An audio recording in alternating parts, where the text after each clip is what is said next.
aya yake ni ya 20. Hapa kuna mazungumzo ambayo Yesu aliyafanya na mwanamke Msamaria, na akavunja hizi misafara zote za kutoka sehemu moja kuelekea sehemu nyingine, na kuonesha kwamba hazina maana yoyote.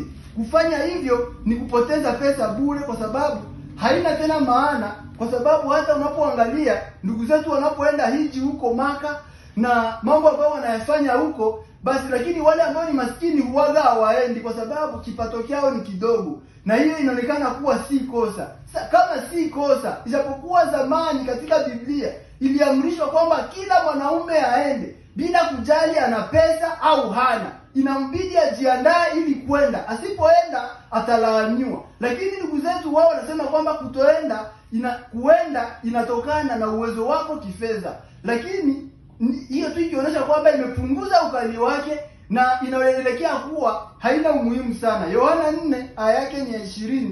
Biblia inasema hivi. Ina 20 Yohana inasema hivi: baba zetu waliabudu kwenye mlima huu, lakini ninyi Wayahudi mnasema ni lazima tukaabudu huko Yerusalemu.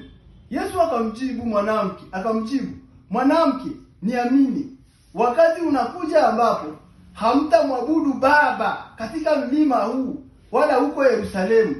Ninyi wa Samaria mnaabudu msichokijua, sisi Wayahudi tunaabudu tunachokijua, kwa sababu wokovu unatoka kwa Wayahudi. Aya yake ni ya 23. Lakini saa yaja tena ipo ambapo wale waabuduo halisi watamwabudu Baba katika roho na kweli.